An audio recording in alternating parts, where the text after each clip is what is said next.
नमस्कार श्रोताओं, आज हम श्रवण करेंगे विदुर नीति का पंचम और अंतिम भाग। सर्वप्रथम उस सर्वोच्च शक्ति को विनम्र अभिवादन। सभी श्रोताओं के हृदय में विराजमान अद्वितीय शक्ति को नमन। वक्रतुंड महाकाय सूर्यकोटि समप्रभ निर्विघ्नं कुरु मे देव सर्वकार्येषु सर्वदा। सर्वमंगलमांगल्ये शिवे सर्वार्थसाधिके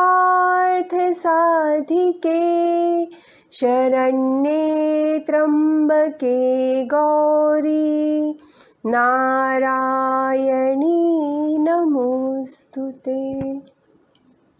पूर्वावलोकन। कल की कथा में हमने श्रवण किया कि महात्मा विदुर महाराज धृतराष्ट्र को सतर्क करते हुए कहते हैं कि मैंने दुर्योधन के जन्म लेते ही सावधान किया था।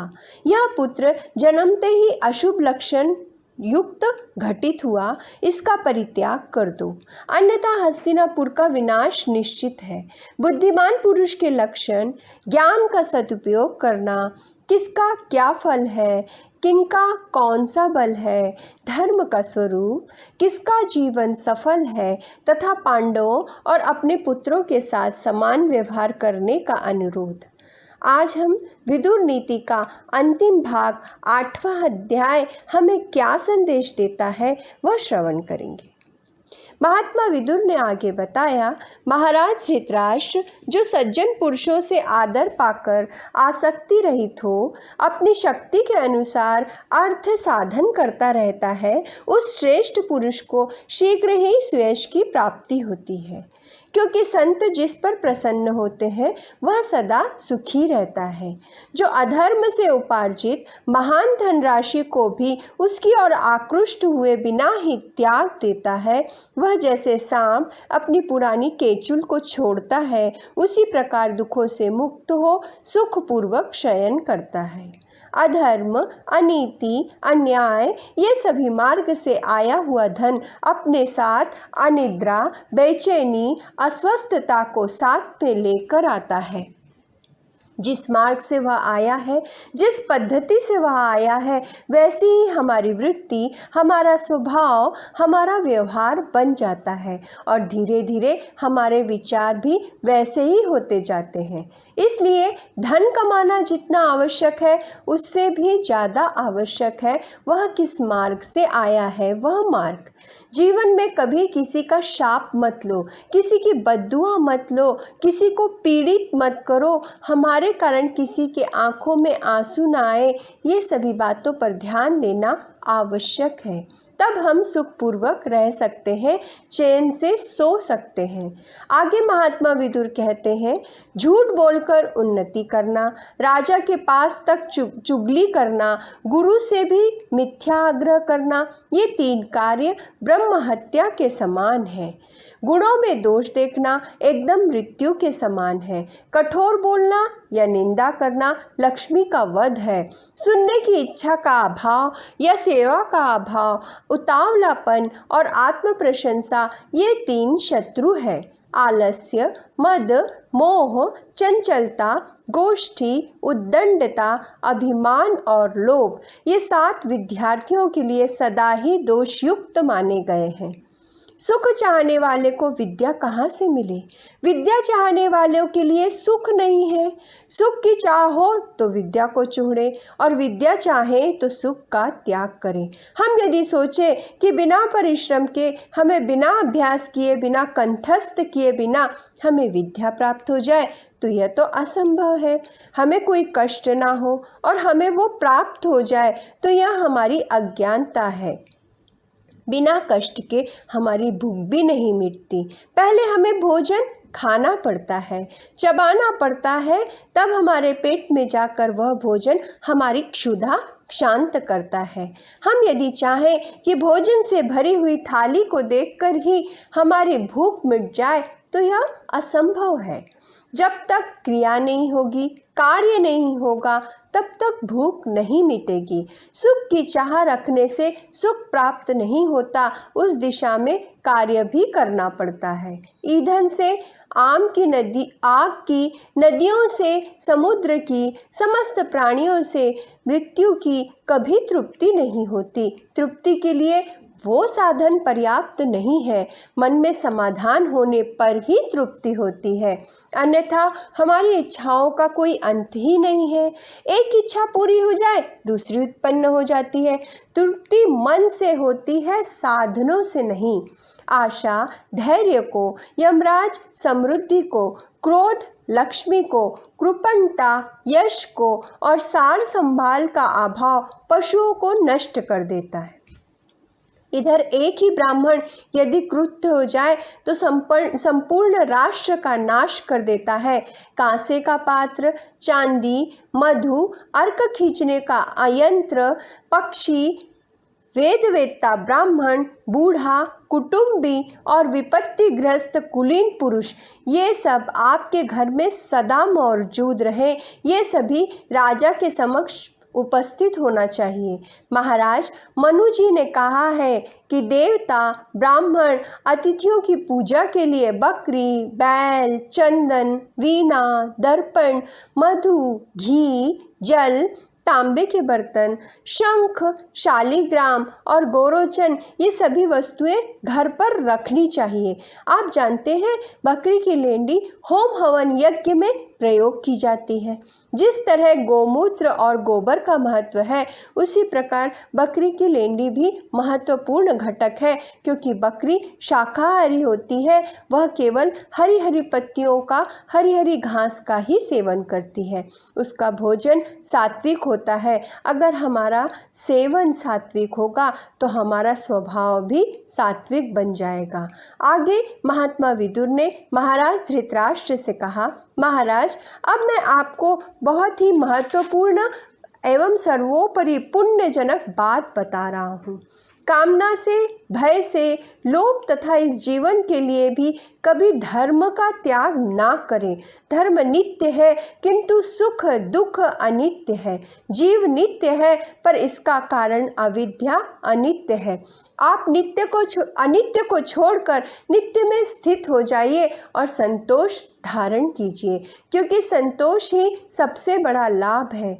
धन धान्यादि से परिपूर्ण पृथ्वी का शासन करके अंत में समस्त राज्य और विपुल भोगों को यही छोड़कर यमराज के वश में गए हुए बड़े बड़े बलवान एवं महानुभाव राजाओं की ओर दृष्टि डालिए। हे राजन, जिसको बड़े कष्ट से पाला पोसा था, वह पुत्र जब मर जाता है तो मनुष्य उसे उठाकर तुरंत अपने घर से बाहर कर देते हैं। पहले तो इसके लिए बाल फैलाकर, इसके लिए हाथ फैलाकर करुण स्वर में विलाप करते हैं। फिर साधारण काठ की भांति उसे जलती ही चिता में झोंक देते हैं। मरे हुए मनुष्य का धन दूसरे लोग भोगते हैं। उसके शरीर की धातुओं को पक्षी खाते हैं या आग जलाती है।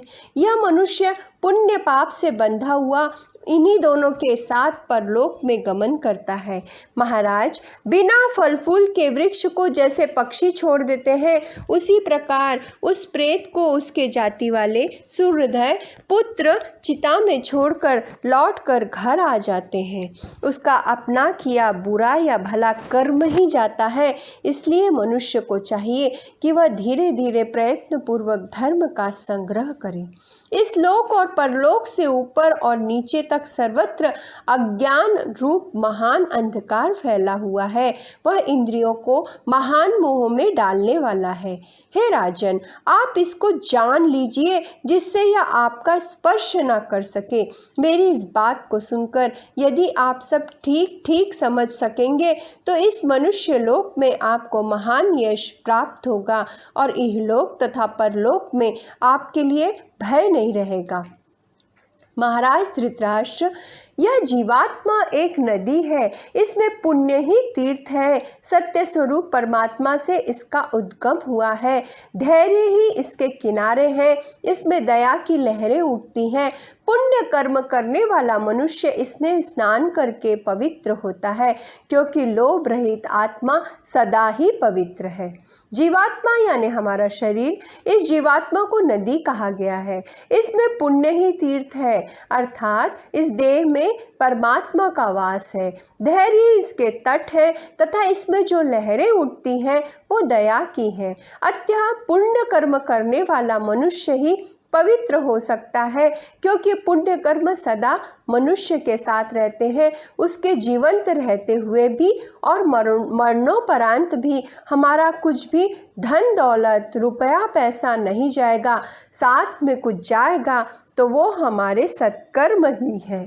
काम क्रोधादि रूप ग्राह से भरी 5 इंद्रियों के जल से पूर्ण इस संसार नदी के जन्म मरण रूपी दुर्गम प्रवाह को धैर्य की नौका बनाकर पार कीजिए।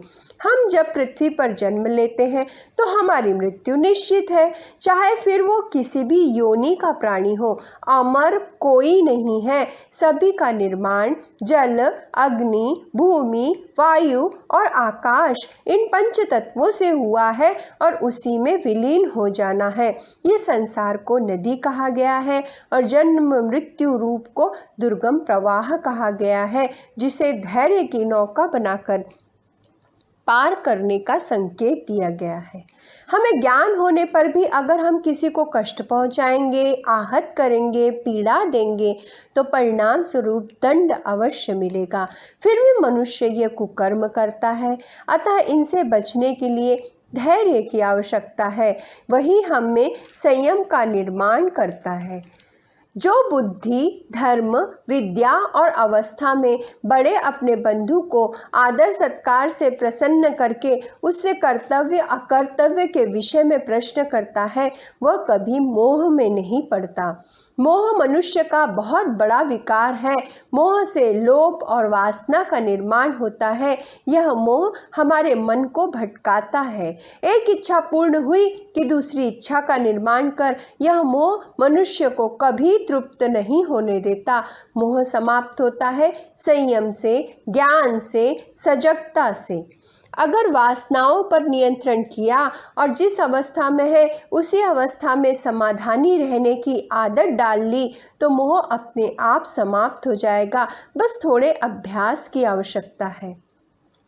आगे महात्मा विदुर ने महाराज धृतराष्ट्र से कहा, महाराज, कामावेग और भूख की ज्वाला को धैर्य पूर्वक सहें। इसी प्रकार हाथ पैर की नेत्रों से, नेत्र और कानों की मन से तथा मन और वाणी की सत्कर्मों से रक्षा करें। देखिए कितना स्पष्ट विश्लेषण किया गया है। काम वासना और पेट की भूख मनुष्य से हर प्रकार के गुनाह कराती है। ये दोनों अवस्था में मनुष्य को अपने अच्छे बुरे की सुध नहीं रहती। न्याय और अन्याय के बारे में जानते हुए भी मनुष्य पथभ्रष्ट हो जाता है। इसलिए संयम और धैर्य बहुत आवश्यक है। इस प्रकार हाथ पैर की नेत्रों से और नेत्र और कानों की मन से रक्षा करें। मन को अच्छी बातों का अभ्यास करने की आदत डालें। ये अच्छी भी चीज़ देखने की इच्छा जगाता है और बुरी भी। हमें अच्छा भी सुनने की इच्छा जागृत होती है और बुरा भी, पर क्या हमारे लिए हितकारी है, ये अवश्य ध्यान रखें। आगे ब्राह्मणों के लक्षण बताए गए हैं। जो प्रतिदिन जल से स्नान, संध्या, तर्पण आदि करता है, नित्य यज्ञोपवीत धारण किए रहता है, नित्य स्वाध्याय करता है, पतितों का अन्न त्याग देता है, सत्य बोलता और गुरु की सेवा करता है, वह ब्राह्मण कभी ब्रह्मलोक से भ्रष्ट नहीं होता। एक ब्राह्मण को ये सभी अवश्य करना चाहिए। जो पतित हो, दुराचारी हो, उसके घर का अन्न कभी ग्रहणशील नहीं होता, उसका त्याग करना ही उचित है। वेदों को पढ़कर, अग्निहोत्र के लिए अग्नि के चारों ओर कुश फैल बिछाकर, नाना प्रकार के यज्ञों द्वारा यजन कर, वैसे ही प्रजाजनों का पालन करके गौ और ब्राह्मणों के हित के लिए संग्राम में मृत्यु को प्राप्त हुआ क्षत्रिय शस्त्र से अंतःकरण पवित्र हो जाने के कारण ऊर्ध्वलोक को जाता है। एक क्षत्रिय को प्रजा की रक्षा तथा सर्वथा हित के लिए ही कार्य करना चाहिए। उद्देश्य पवित्र हो तो सद्गति प्राप्त होती है।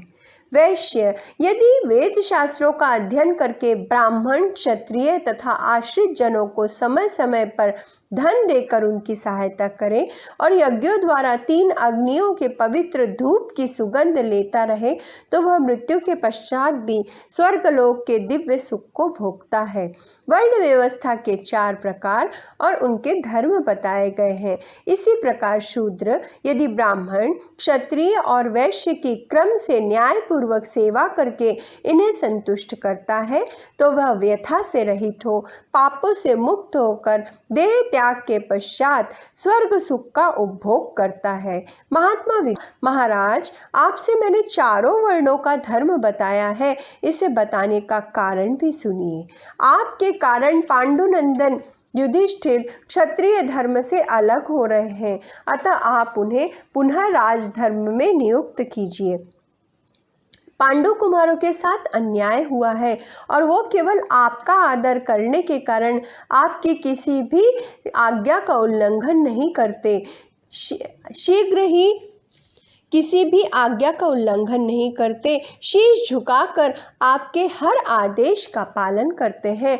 परंतु एक क्षत्रिय एक सीमा तक अन्याय सह सकता है। अगर उनके मन में प्रतिशोध और उग्र हुआ तो भविष्य में विनाशकारी युद्ध होगा और जीत धर्म की होगी, क्योंकि यह विधि लिखित है। जहाँ सत्य है, धर्म है, नीति है, न्याय है, वही जीत है।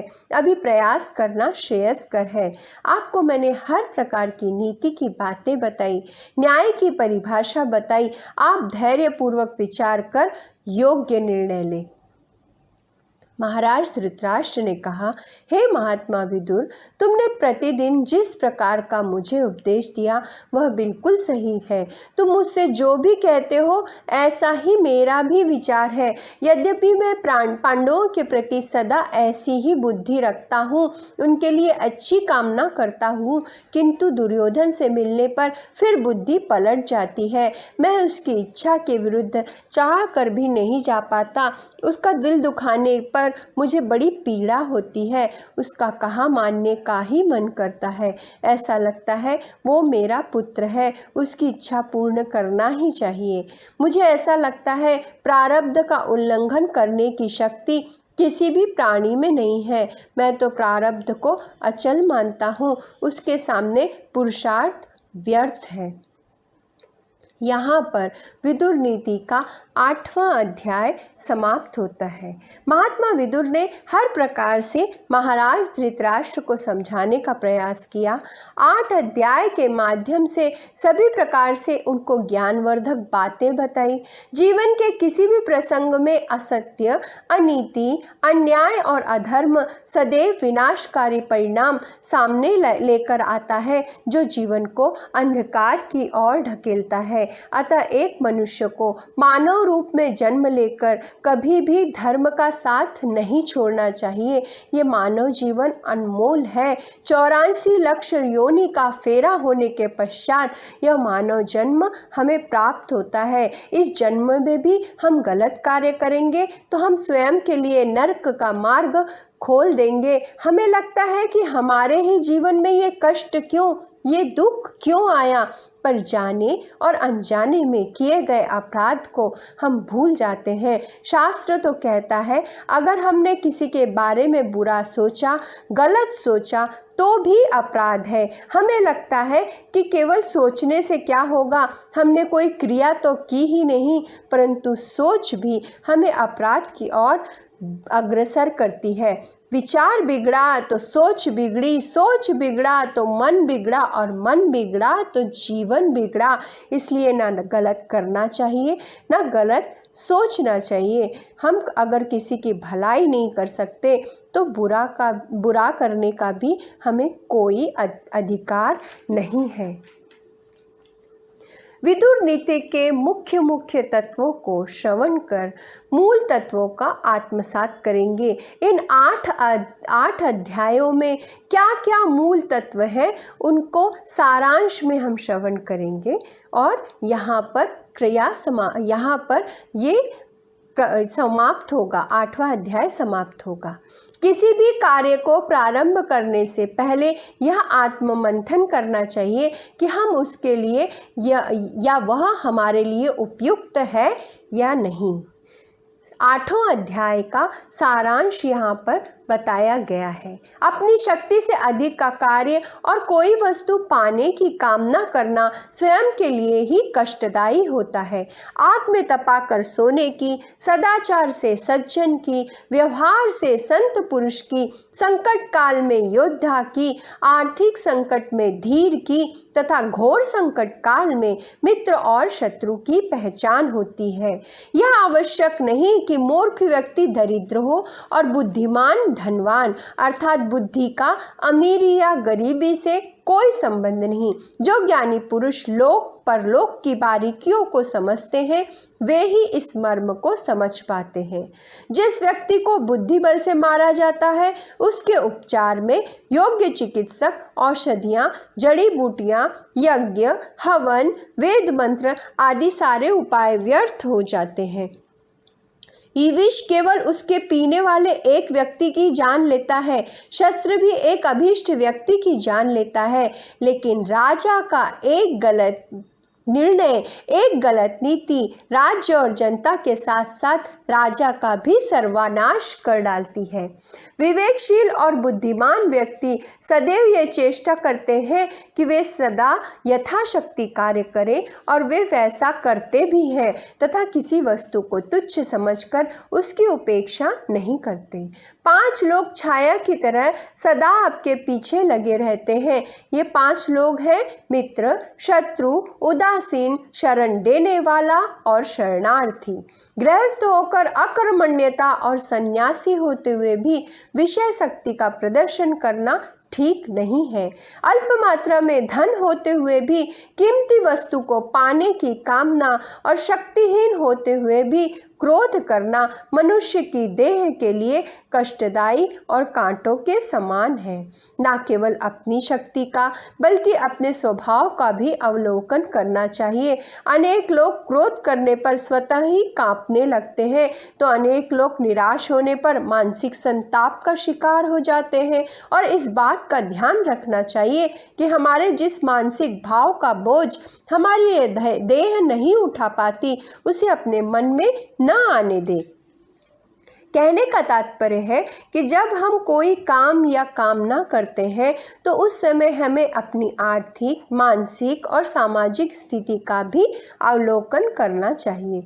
कभी कभी गुस्से या प्रसन्नता के कारण हमारा रक्त प्रवाह तीव्र हो जाता है और हम अपने मूल स्वभाव के विपरीत कोई कार्य करने के लिए तैयार हो जाते हैं और जिसका हमें बाद में दुख भी होता है। इसलिए विशेष अवसरों पर आत्ममुग्ध होने की बजाय आत्मचिंतन करते हुए कार्य करना चाहिए। आत्मचिंतन ही अति आवश्यक है। जो अपनी योग्यता से भली भांति परिचित हो और उसी के अनुसार कल्याणकारी कार्य करता हो, जिसमें दुख सहने की शक्ति हो, जो विपरीत स्थिति में भी धर्म पथ से विमुख नहीं होता, ऐसा व्यक्ति ही सच्चा ज्ञानी है। जो व्यक्ति क्रोध, अहंकार, दुष्कर्म, अति उत्साह, स्वार्थ, उद्दंडता इत्यादि दुर्गुणों की ओर आकर्षित नहीं होते वे सच्चे ज्ञानी हैं। ज्ञानियों के लक्षण जो हमने पिछले अध्यायों में श्रवण किए। दूसरे लोग जिसके कार्य, व्यवहार, गोपनीयता, सलाह और विचार को कार्य पूरा हो जाने के बाद ही जान पाते हैं, वही व्यक्ति ज्ञानी है। ज्ञानी लोग किसी भी विषय को शीघ्र समझ लेते हैं लेकिन उसे धैर्यपूर्वक देर तक श्रवण करते हैं। किसी भी कार्य को कर्तव्य समझकर करते हैं, कामना समझकर नहीं, और व्यर्थ किसी के विषय में बात नहीं करते। जो व्यक्ति किसी भी कार्य व्यवहार को निश्चय पूर्वक आरंभ करता है, उसे बीच में नहीं रोकता, समय को बर्बाद नहीं करता तथा अपने मन को नियंत्रण में रखता है, वही ज्ञानी है। जो व्यक्ति ना तो सम्मान पाकर अहंकार करता है और न अपमान से पीड़ित होता है, जो जलाशय की भांति सदैव क्षोभ रहित और शांत रहता है, वही ज्ञानी है। जो व्यक्ति बोलने की कला में निपुण हो, जिसकी वाणी लोगों को आकर्षित करे, जो किसी भी ग्रंथ की मूल बातों को शीघ्र ग्रहण करके बता सकता हो, जो तर्क वितर्क में निपुण हो, वही ज्ञानी है। जो व्यक्ति अपने हितैषियों को त्याग देता है तथा अपने शत्रुओं को गले लगाता है और जो अपने से शक्तिशाली लोगों से शत्रुता रखता है, उसे महामूर्ख कहते हैं। अल्प बुद्धि वाले, देरी से कार्य करने वाले, जल्दबाजी करने वाले और चाटुकार लोगों के साथ गुप्त विचार विमर्श नहीं करना चाहिए। राजा को ऐसे लोगों को पहचान कर उसका परित्याग कर देना चाहिए। संसार में उन्नति के अभिलाषी व्यक्तियों को नींद, ऊंघ, भय, क्रोध, आलस्य तथा देर से काम करने की आदत, इन 6 दुर्गुणों को सदा के लिए त्याग देना चाहिए।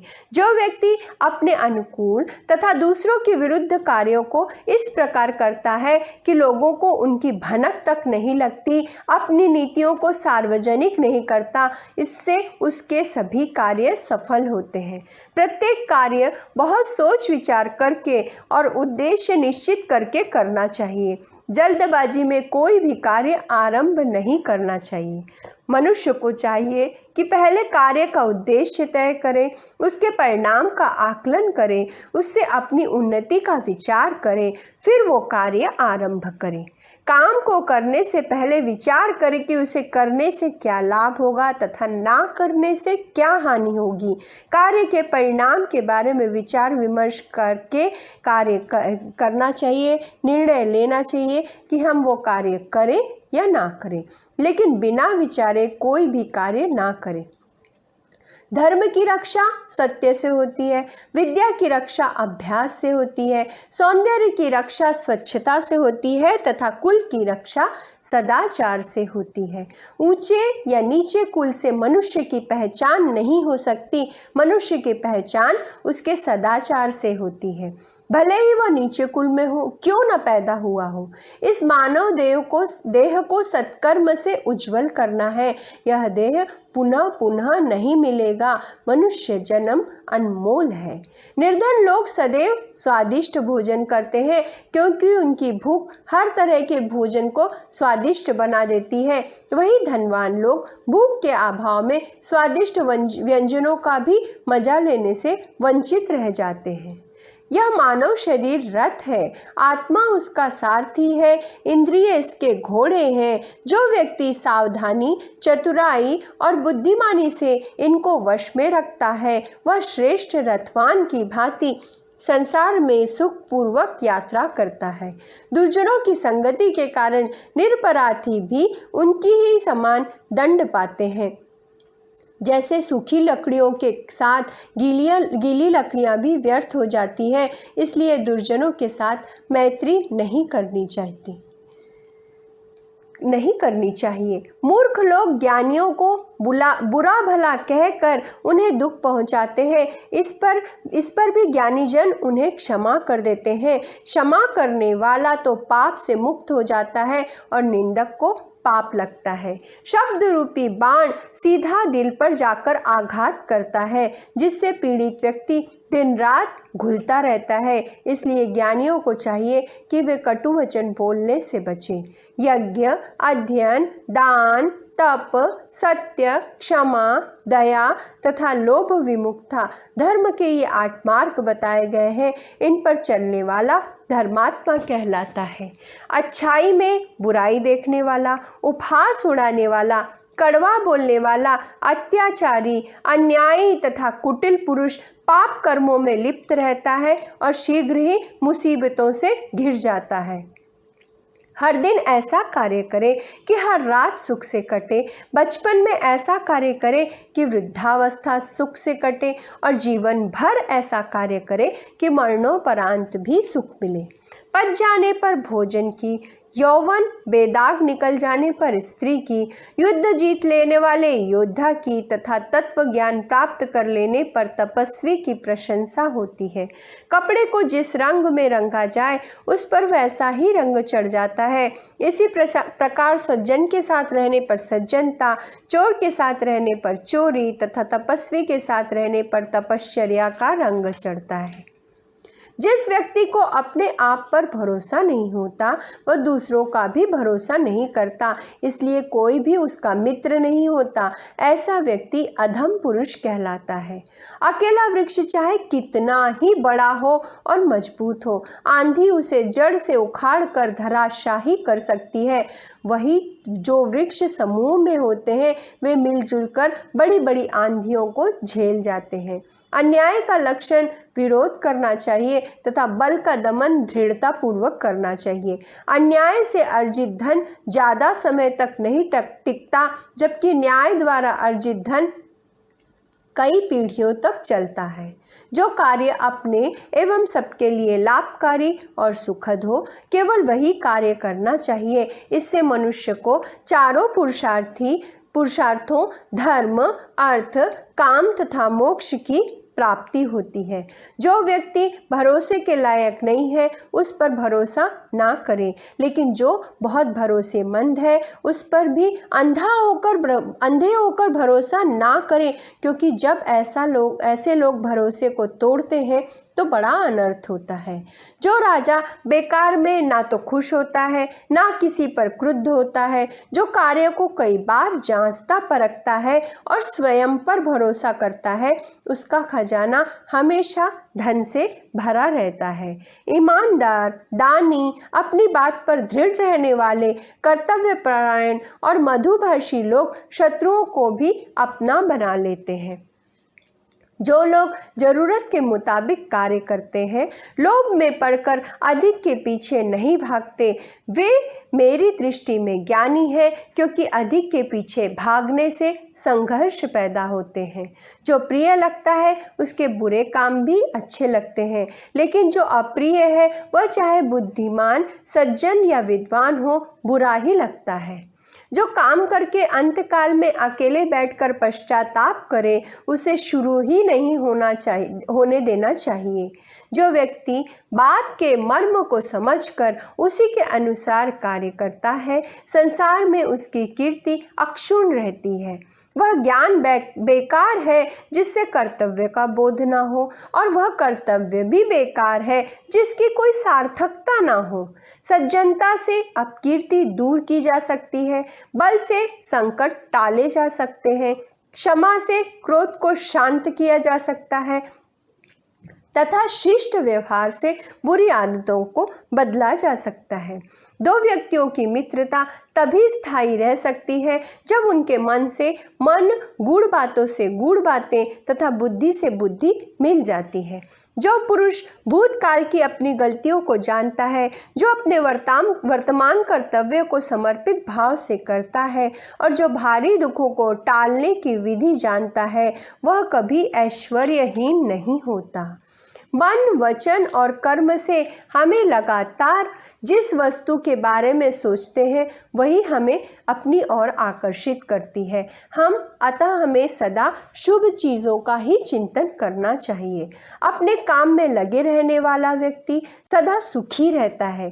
धन संपत्ति से उसका घर भरा पूरा रहता है। ऐसा व्यक्ति यश, मान और सम्मान पाता है। जिस पुरुष का अपने मन पर नियंत्रण होता है वह मुसीबत में, युद्ध के समय, दुर्गम वन में, कठिन परिस्थिति में भी ना तो धैर्य खोता है ना भयभीत होता है। अगर धर्म के सार को जानना है तो वह यही है कि जो काम आपको स्वयं के लिए अच्छा ना लगे उसे दूसरे के लिए ना करें। क्रोध को प्रेम से, दुष्ट को सद्भावना से, कंजूस को दान से और झूठ को सच से जीतना चाहिए। विद्या के बिना मनुष्य, संतान के बिना रति कर्म, भूखी प्रजा तथा राजा रहित राज्य दुख उठाते हैं।